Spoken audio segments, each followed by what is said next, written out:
여러분, 중국도 완제품 재고가 굉장히 높이 올라가고 있습니다. 여러분 이거 한번 보세요. 5월에 중국 완제품 재고율이 무려 말입니다. 19.7%입니다. 예. 굉장히 빠른 속도로 올라가요. 4월에 20%보다는 조금 떨어진 거는 사실이지만 지금 여러분 보시다시피 2019년의 재고율하고 비교해 보면 지금 2021년, 2022년 재고율은 굉장히 빠르게 증가하고 있죠. 이것을 보면요, 중국의 어떤 경기 침체가 실제로 본격화되고 있고요. 또 세계 경제의 어떤 침체가 느껴지는 지표라고 이야기할 수 있습니다. 세계의 물동량도 지금 줄어드는 데다가 완제품에 대한 재고까지 늘어난다는 것은요, 결국 말입니다. 세계 경제의 어떤 침체의 어떤 하나의 원인이 된다, 이렇게 이야기하고 있습니다.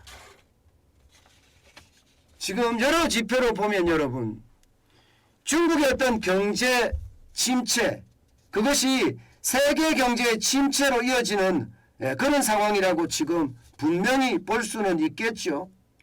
예, 너무나 많이 떨어지니까 말입니다.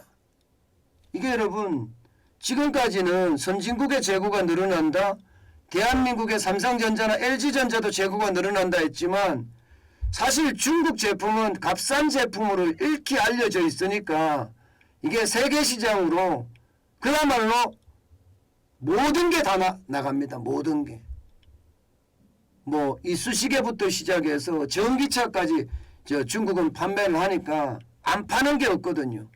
그런데 여기에 대한 재고율이 지금 올라간다는 것은 결국 말입니다. 예, 이게 앞으로 경제가 심각해진다, 이렇게 이야기할 수가 있고요. 실제 말입니다. 마이클 벌이라고, 여기도 마찬가지로 지금 뭐라고 이야기하냐면요, 소매업체의 과잉 재고가 결국은 디플레이션을 발생시킬 수 있는 요소가 된다, 이렇게 지금 이야기하고 있습니다. 세계 경제 침체가 시작됐다가 아니라 이미 침체했다, 침체하고 있다, 이렇게 지금 읽고 있는 겁니다. 여러분, 세계 경제가 이렇게까지 재고량이, 완제품 재고량이 늘어난다는 것은요, 세계 공장이라고 하는 중국의 어떤 상황까지도 나빠진다, 이렇게 이야기할 수가 있습니다. 반면에 말입니다, 7개월 연속 중국의 생산자 물가는 떨어지고 있습니다. 생산자 물가가 떨어진다는 것은 여러분, 두 가지를 해석할 수가 있습니다. 원자재 가격이 떨어진다는 거예요. 원자재 가격이. 생산자 물가는 도매 물가를 말하잖아요. 도매 물가가 5월에 6.4%까지 떨어졌다는 것은 여러분, 결국 말입니다. 이게 경제가 활성화되지 않으니까 원자재에 대한 수요가 떨어지는 거고요. 원자재에 대한 수요가 떨어지니까 생산자 물가가 그만큼 내려간다는 거예요. 그러면 두 가지를 동시에 비교를 해보면 말입니다. 완제품에 대한 재고량은 늘어나고요.